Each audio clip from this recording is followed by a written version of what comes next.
everyone, thanks for watching. It's Kay with Stock&Lily, where we make handmade seasonal decor craft kits so that you can get to crafting with your family and friends over the holidays and get some great seasonal decor for your home. I hope everyone is enjoying the velvet pumpkin kit and got to put that together and have your home all ready for Thanksgiving. That's just around the corner. I cannot believe that. Whew. Anyone watching holiday movies? I definitely am. I'm getting into the spirit for Christmas already. And with that, I wanted to show you guys a tutorial today for the Christmas kit. So this is our winter or Christmas craft kit, and it's a set of 5 cone trees. The kit comes with everything you need except for a pair of scissors and a couple of sheets of paper. It can be any type of paper really. And I'll show you how to put each of the patterns together in the video. In the description box, I'll link the blog post where there's going to be written instructions for how to put it together if that helps you, and I'll have timestamps for each of the different patterns if you need to go back and forth. So anyways, I hope you guys enjoy this craft. Let me know how it goes. Any comments, feedback, pictures would be great of how the craft goes. That'd be really awesome. And head over to stockandlily.com where you can check out the 3 different varieties that we have available with green, pink, and a white and gray. Anyways, I hope that you enjoy the video. Let me know how it goes. And also, if you can, like and subscribe, because that helps the algorithm do what it does, and that'd be awesome. So thanks so much for watching, guys. Hope you enjoy the tutorial. All right, guys, let's get started. So we're going to start with the glitter one. I'm going to show you the whole glitter craft, but it actually is in 2 stages. So you'll need the glitter, the cone, the cardstock. This is optional if you have the green or the pink one, but definitely I would recommend it for the white one. And then you have the Mod Podge, the foam brush, scissors, and the 2 sheets of paper. You can see I kind of folded them in half and then open them back up and like overlap them perpendicular. So I'll show you why in a minute. So if you have the white one, the glitter is a little see-through, that holographic glitter. So I would recommend doing this cardstock step for that white one for sure, but optional for the other ones if you want to or not. So you just want to take the hot glue gun and put a line down, and then put it along the edge, the short edge of that cardstock, and then rub it down until it sets, and then come back all the way around, kind of like a Christmas cone. You're just wrapping it up to cover that brown up, another line of glue, and then wrap that up. And then once that second layer is set, then you just trim it up, cut all the way around, make it neat along the edge and the sides. And then you're going to put the Mod Podge. So foam brush, Mod Podge, and then brush it all the way around. And then I had a little seam there. When the cardstock, if you end up with like a little bubble along that seam, when the cardstock is a little wet from the Mod Podge, you can like kind of flatten that down more easily. But once the glitter is on there, the 2 coats, you won't even notice it if you don't. So open up the glitter over those 2 pieces of paper and then start kind of shaking it along that wet Mod Podge. Make sure you get all the sides and edges. You can tap it down. And then once you have that crease, you just lift that top paper up and then go do it again onto the bottom paper. And then tap it down and then do it again. That kind of helps contain some of the mess, because I know glitter kind of has a tendency to get everywhere. And you can do this in a box. You can do this in the craft kit box if you want, but then it makes it kind of hard to manipulate the paper in and out. And now this is the second layer. You cannot do this right afterwards. So that's why I would recommend starting with the glitter, and then you can end with the second layer of glitter if your glitter is completely dry, that first layer. If you try and do this with wet Mod Podge from that first layer, you'll just drag all this glitter along your brush, and then you'll have to start all over again anyways. So wait for your first layer to completely dry, and then put another layer of Mod Podge on, and then you're going to do the same thing over again. You can do this the next day, which is what I did, but if you want to do this at the end, if it's all the way dry, then you can do it like as your last cone. If you're doing it the next day, make sure you just rinse off that brush with the excess Mod Podge so that it doesn't like dry hard, and then the brush is a little bit harder to use. And then again, once that second layer of Mod Podge is on, you just shake all that glitter over it, shake, shake, shake onto the second sheet of paper, and then pick it up, do it over the next one. And you're just gonna keep going around until it's fully covered. I cannot believe all this glitter fit in that tiny little envelope. That was like shocking to me. And I'm still finding it in my house because I had to fill all those bags, but that's okay. Anyway, so here's the fabric one.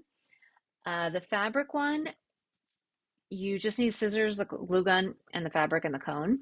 So turn it over onto the inside part, and you want to line your cone up along the edge, and you want a little overhang on the bottom and the top. More on the bottom, you only need an inch or so on the top. So you want to take your glue gun and then put a line of glue along one edge, just like that. Line it up with the cone, and then you're just going to roll that cone onto the glue. And you're going to hold it down with some firm pressure until that glue sets. And then once that glue is nice and set, you can rub it to help it along if you need to. Once that glue is set on the bottom, then you're going to take some glue onto that top inch overhang and then fold it down. That will give you coverage along the top and make sure the top is nice and secure. And then you're going to kind of roll it along. You want to hold it, give it a little bit of tension to hold it tight because you don't want any creases here. Then you're going to do another line of glue. And for this one, you're just going to hold that edge down, make sure that it's not creasing, and then a little tension along the fabric, and then roll it over onto that glue line. Give it some rubs, make sure it's sticking.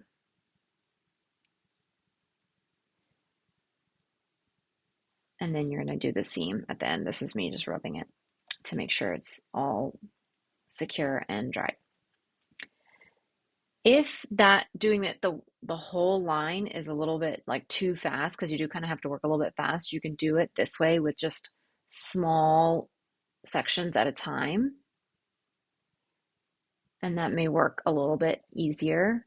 And that's what I did for this final seam because I wanted to make sure it was nice and secure. I just did a couple inch sections at a time and made sure that it was dried and stuck well before I did the next section. So you can definitely do that. And again, just kind of holding a little bit of tension because you don't want any creases or bumps on the fabric once it's wrapped. Well, that one I got a little bit greedy and did like 4 inches, but that's okay.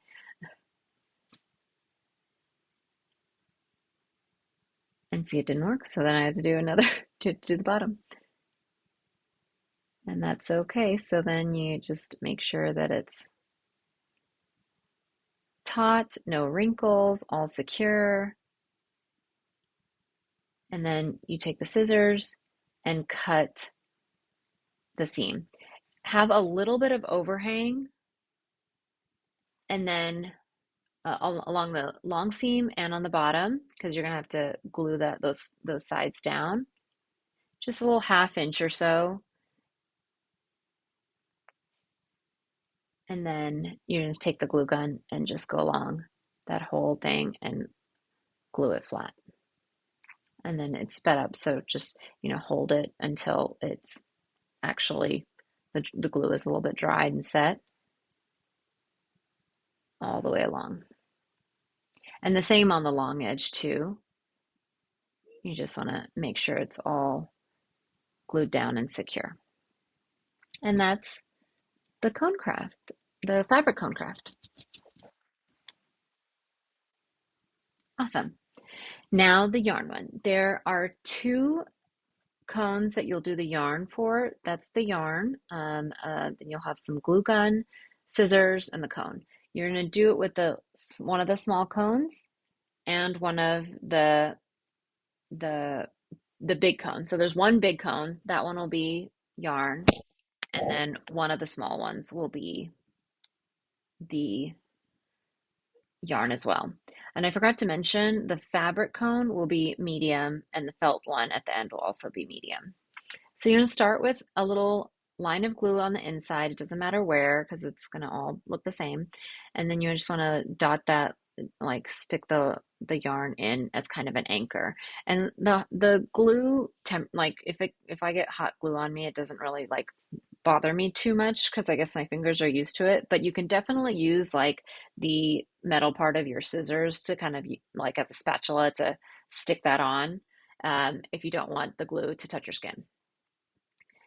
And then you're going to do a line of glue all the way to the top and stick a line of yarn on top of that. And then some more glue at the very top all the way around, and then you'll start wrapping. And you get all the way to the top and wrap it closely, one layer after another, wrap it pretty closely. And then you just keep going, wrapping along the whole cone. You don't have to do glue. Like you can see, I do like a little bit of glue, do a few layers, but I'm definitely going past where the glue is. And then I do another layer down and then wrap like 5 more layers. A couple of tips for this. You don't want big blobs of glue. You want kind of a thin layer because otherwise you'll get like glue bubbles peeking through the yarn.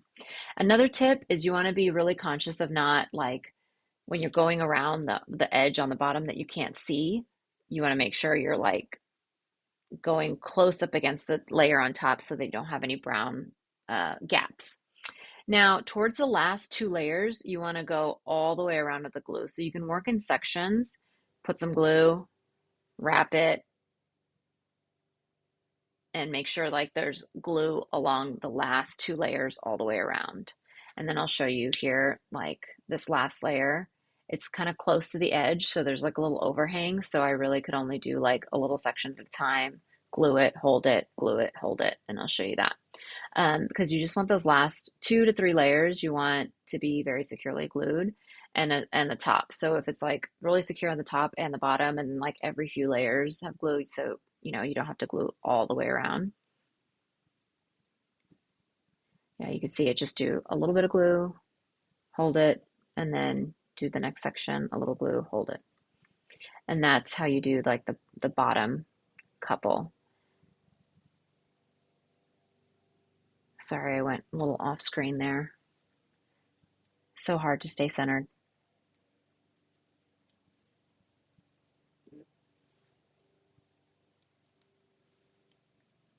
And then you just want to cut a little overhang, just an inch or so.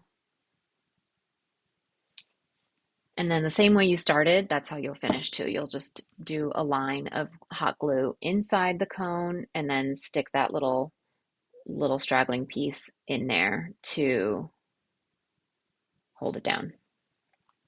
And mine ended up like one right next to each another, and you don't really have to do it that way. You can do like wherever you end, and it's totally fine. It's not going to make any difference when you stand it up.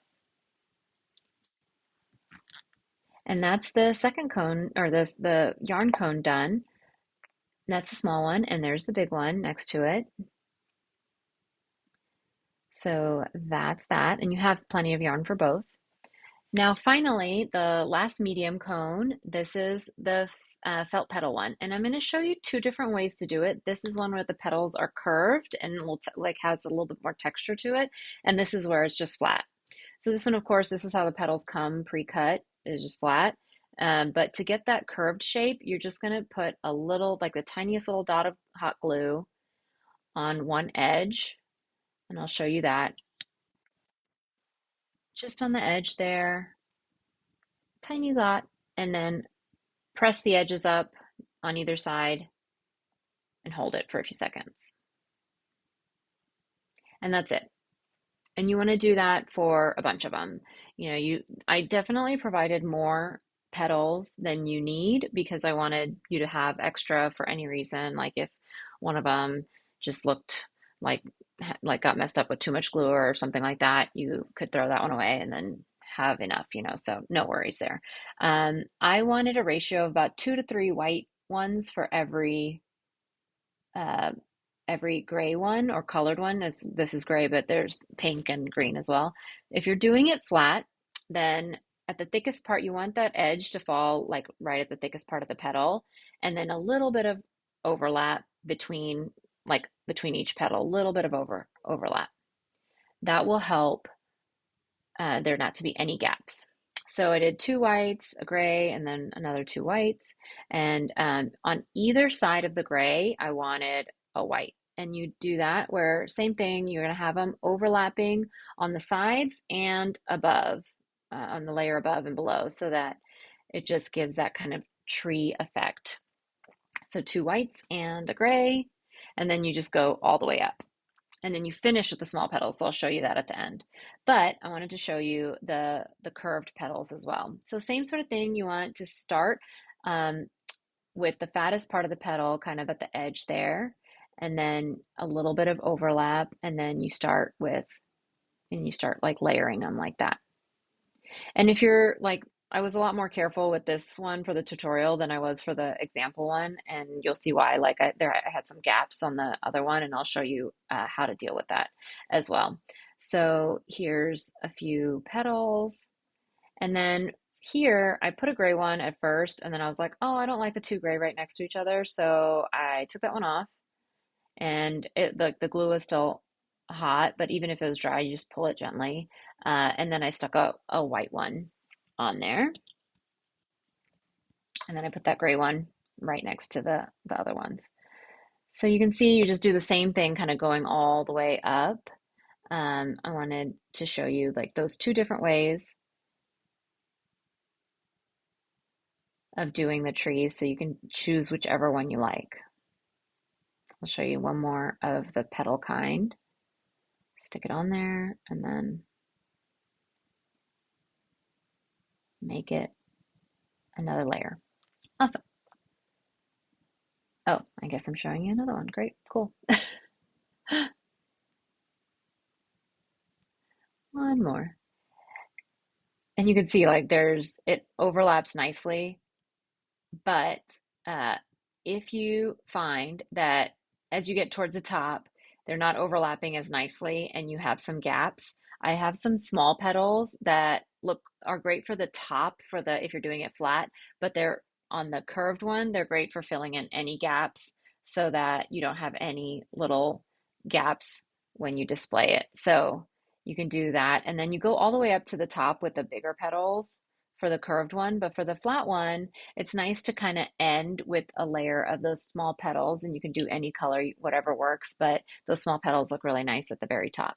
To finish it off, you can leave it like kind of layered out like that. It'll fan out when you put it flat, but if you want it to sit flat without any fanning or lipping out, then just glue those overlapped petals down along the edge. And that is how you finish it off. All right, that's the end. Thanks so much, guys, for watching. Like and subscribe, and let me know how it goes for the kit.